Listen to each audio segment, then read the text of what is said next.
Allô, bonjour et bienvenue à toi pour le tirage des prévisions tarologiques de la semaine, de cette semaine du lundi le 29 à ce dimanche le 4 février 2024. Oui, ça y est, on s'en va en février. Oui, je vais tirer des cartes pour connaître l'humeur, les défis et l'attitude gagnante à pratiquer cette semaine. Moi, je suis coach tarologue, hein, coach, pas coach de vie, coach professionnel dans l'atteinte d'objectifs. Et j'utilise le tarot avec ses histoires pour nous mettre un éclairage de plus sur notre chemin. Une chose qui est sûre, c'est qu'au tarot, coucou Claudine, allô! Chose qui est sûre, c'est que cette semaine, on est dans la semaine de la fête de nos Verseaux. Nos Verseaux du deuxième décan. Puis au tarot, moi, je suis pas astrologue. Hein. Tu sais, l'astrologie, c'est étudier les cartes du ciel. J'ai encore des gens qui m'ont demandé des cartes du ciel la semaine dernière. Je ne fais pas de cartes de ciel. Moi, j'étudie le tarot et ses histoires, puis de les voir en métaphore par rapport à comment on pourrait le voir dans notre vie. Mais une chose qui est sûre, c'est que l'astrologie se retrouve dans les cartes du tarot, hein, dans son décalé. Puis j'aime ça l'expliquer aussi. Puis j'ai pas tiré ça de n'importe où, j'ai pris ça dans la Bible du tarot et de l'astrologie de Corinne Kenner. En tout cas, ça fait quand même bientôt 13 ans là, que j'étudie le tarot. Puis j'ai trouvé c'est ça l'astrologie. Dedans. Fait que si cette semaine, on est dans les Verseaux, la fête des Verseaux du deuxième décan, comme je disais, les Verseaux qui sont représentés au tarot par l'étoile. L'étoile, l'espoir. Regarde si c'est pas une belle carte. Hein, ici, dans le tarot ésotérique du monde des fées, on voit l'étoile ici. Carte qui nous parle d'espoir, hein, c'est quand même les gens, les Verseaux, les gens qui sont nés à ce moment-ci de l'année. C'est quand même le moment où il n'y a quand même pas beaucoup d'éclairage, c'est froid, c'est l'hiver, on est dans le milieu de l'hiver. Hein? Et tous les signes sont gouvernés par une planète et le Verseau, l'étoile, est gouverné par la planète Mercure. Pas Mercure, qu'est-ce que je dis là? Ça, c'est pour le décan. C'est la planète Uranus. Alors, tous les Verseaux. Uranus qui est représenté par le fou au tarot. C'est pour ça que des fois, on peut voir le fou au tarot, c'est la carte, c'est l'intelligence, mais c'est aussi la folie. Fait qu'on voit l'espoir, l'intelligence.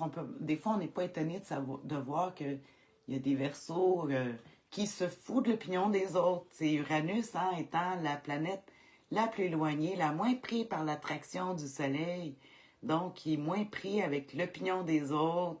Fait que c'est mais en même temps, c'est ça qui leur permet d'être des génies, parce qu'ils ne sont pas pris par l'opinion des autres, puis ils peuvent créer à l'infini sans se laisser prendre par les autres. Hein? On le voit ici par l'étoile. Souvent, ça va être des inventeurs, nos Verseaux. Ouais, c'est ça. Mais ici, je vais te montrer plus particulièrement pour c'est séparé en 3 décans. Si tu la regardes, ça, c'est des arcanes majeurs. Hein? Le fou et le... Allô, Kian? Oui, t'es Verseau, toi aussi. Hein? Il me semble que c'est le 8. Il me semble que c'est le 8. Non, on vient de passer ta fête, c'est en janvier. En tout cas, de toute façon, ici, je te montre les Verseaux du deuxième décan. Ils sont associés ici au 6 d'épée. Regarde si c'est beau dans le tarot des fées. Le 6 d'épée, les épées qui représentent le signe d'air. On sait nos Verseaux, c'est un signe d'air. Hein? Le 6 d'épée. Puis le 6 d'épée, ben, il y a une autre planète, une arcane majeure qui va gouverner ici nos Verseaux. Puis ça, ici, nos Verseaux, pour préciser, toi, le 24, France, c'est le premier décan, c'était le 5 d'épée. J'en ai parlé à ma dernière vidéo, si tu la regarderas. Ici, le 6 d'épée, c'est pour nos Verseaux du deuxième décan. Ça, c'est ceux qui sont nés entre le 30 et le 8 février. Je pense que Kian aussi, c'est le 24. championne, ours nomade. Bon, alors ici, pour te montrer justement nos Verseaux du deuxième décan au tarot, ça va être Mercure, la planète de la communication, qui va justement être la maîtresse, celle qui va gouverner le 6 d'épée. Fait que ça veut dire qu'il y a ces trois planètes-là. Là, si tu es un deuxième décan du Verseau, tu as ici le magicien. Écoute, ça donne des pouvoirs quand même à pouvoir transformer. On dit souvent ici, le 6 d'épée, que c'était la carte, celui qui aidait à transporter les morts. Tu sais, là, il y avait le bateau qui amenait les morts, qui traverse entre le monde des morts et des vivants. Fait que souvent, c'est des gens qui vont être connectés plus facilement à parler de la mort, ouais, puis à faire un lien avec ça, avec la vie et la mort. En tout cas, c'est une petite note comme ça en passant pour parler à nos Verseaux du deuxième décan. Bonne fête à toi si tu es un Verseau, ou peut-être que tu en connais, peut-être que tu vas les reconnaître dans ces cartes-là. Fait que je vais enlever tout ça. Surtout elle, je ne l'aimais pas. C'est un arcane mineur, puis je vais prendre les majeurs, mon tarot ésotérique des fées. On va faire notre fameux tarot de la semaine. Tarot de la semaine, ouais. On va piger 3 cartes. Une pour connaître l'humeur, une pour les défis. Il y a toujours des défis. Et l'attitude gagnante à pratiquer, ça, c'est la carte la plus importante parce que les événements, on n'a peut-être pas beaucoup de pouvoir sur les événements, mais tu as toujours du pouvoir sur ton attitude. Puis des fois, en changeant ton attitude, ça peut changer les gens autour de toi. On ne change pas les autres, on passe par soi. En tout cas, moi, c'est ma façon de voir, surtout après 2 ans d'entraînement au coaching professionnel. C'est ce qui relève tout le temps, c'est que c'est nous l'outil de tout. Il faut travailler sur nous-mêmes. Donc, voilà, je vais prendre le tarot ésotérique du monde des fées que j'aime beaucoup, que j'ai eu en cadeau, juste avant de traverser l'année, de ma bonne amie et coach, Nathalie Guillemette. Tu iras voir, elle fait vous aider à traverser avec les contes pour enfants, à traverser les difficultés, atteindre des objectifs. Moi, je l'adore. J'adore travailler avec elle quand je cherche des solutions. Ici, est-ce que ça s'adresse à qui? À toi, moi? En tout cas, c'est le monde qui nous entoure, c'est général. France, je vais écouter plus tard. Merci, belle déesse. Merci à toi, France. Bisous. Je te fais un gros câlin. J'ai manqué de te souhaiter bonne fête. Mais je pense que je te l'ai écrit. Je sais pas. De toute façon. J'ai mélangé les cartes. On va y aller avec notre sujet. Au grand bonheur de moi et de...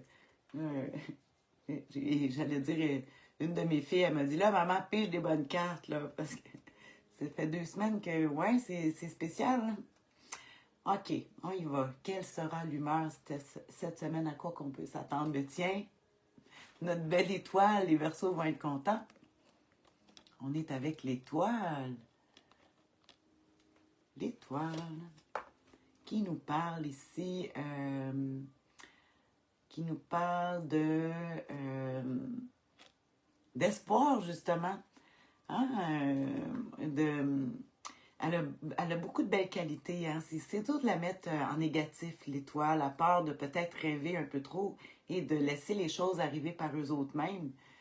Sinon, elle nous parle d'espoir, c'est le numéro 17. Hein? Tu sais, le 7, c'est souvent considéré comme un chiffre chanceux.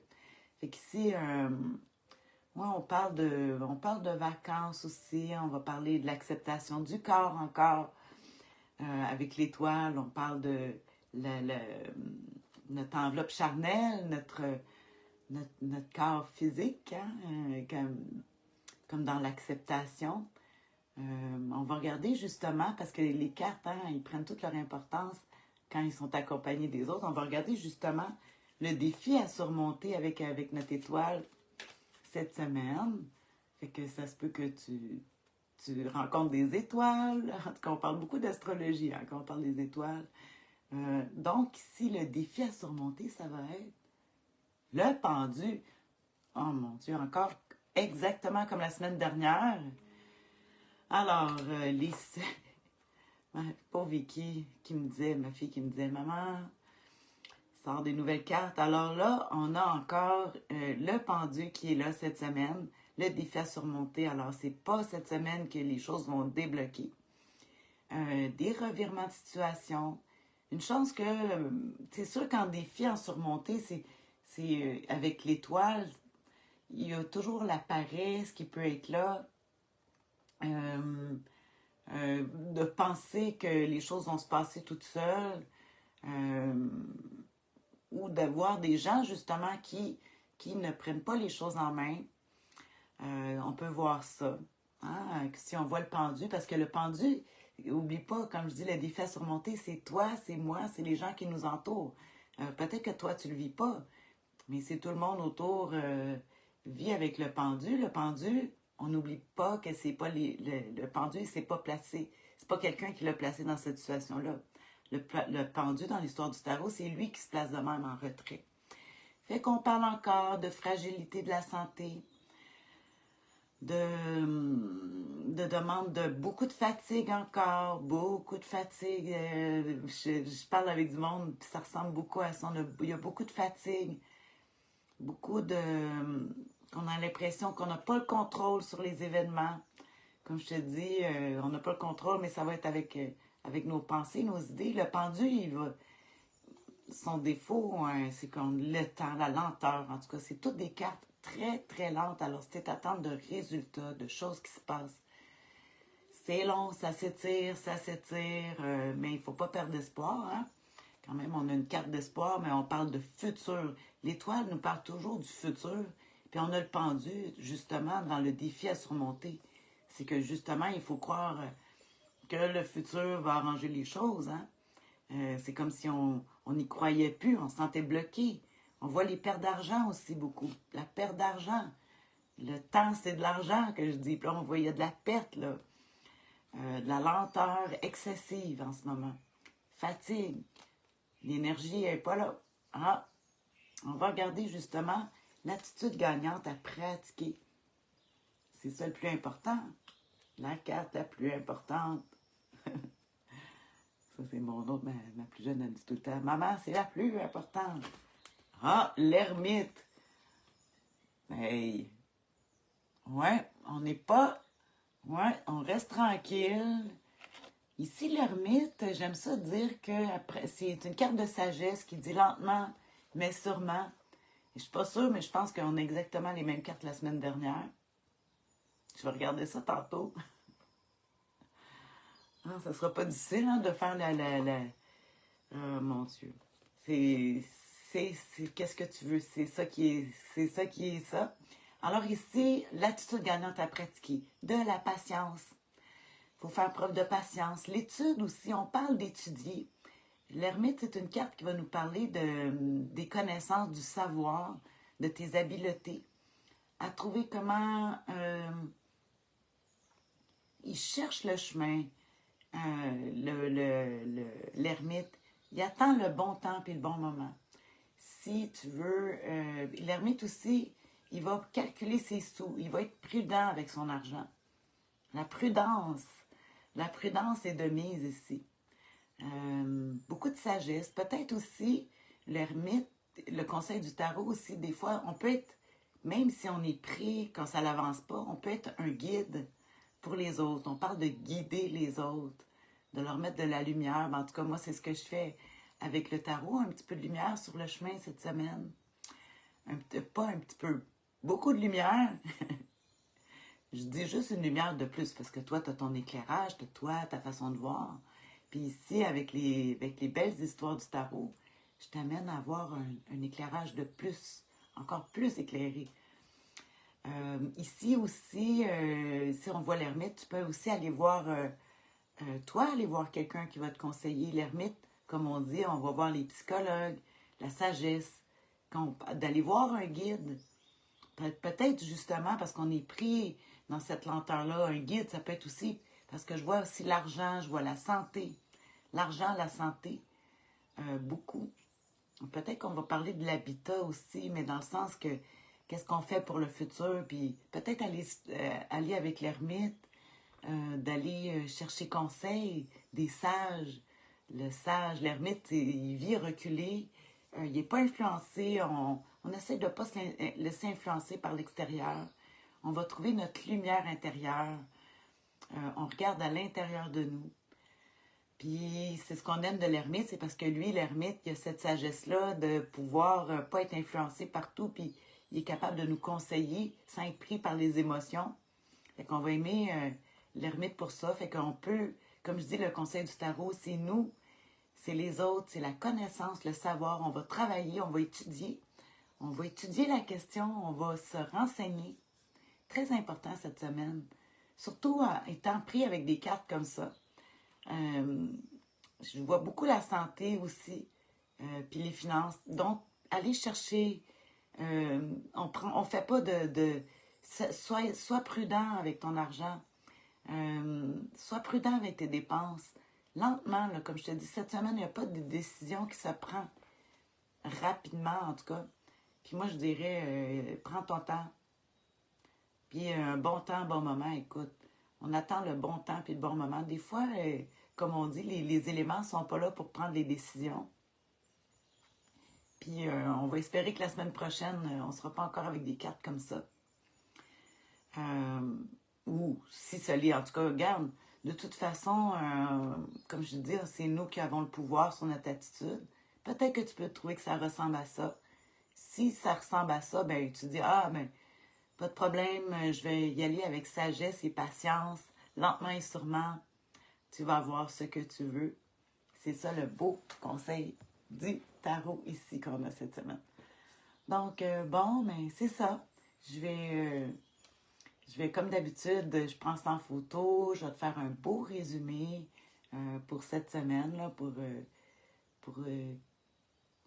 ça va probablement ressembler beaucoup à la semaine dernière. C'est sûr, je ne peux pas inventer des nouveaux mots. Là. Je vais essayer peut-être de me laisser...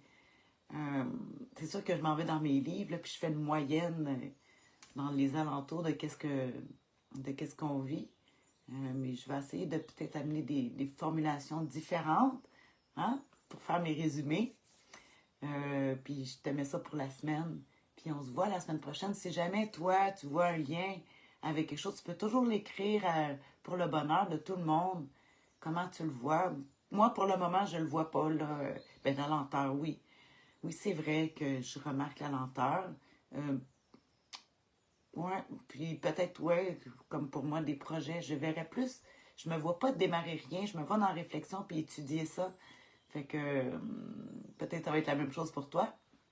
Moi, en tout cas, c'est comme ça que je le vois. Fait que, comme je te dis, si tu peux, si t'écris comment tu le vois, toi, dans cette semaine, ben, ça serait le fun de le partager à tout le monde pour donner encore plus, un éclairage de plus, une manière de plus de le voir. Puis on essaye, on n'essaye pas, on le fait, on est patient avec les gens autour. Être patient. Parce que l'ermite, être patient. Parce qu'il y a des gens qui vivent ça. Si c'est pas toi. Fait qu'on y va avec notre conseil du tarot. Ah, bon, ben, c'est un beau tarot de sagesse cette semaine qui nous demande d'aller dans la sagesse du temps. Qu'on dit la patience apporte de belles récompenses. Puis on étudie un petit peu. Voilà, sur ce, bisous, je te fais un gros câlin pour t'amener de la douceur que tu as besoin pour cette semaine, pour traverser ça. Puis de la lumière, on en veut. Bye.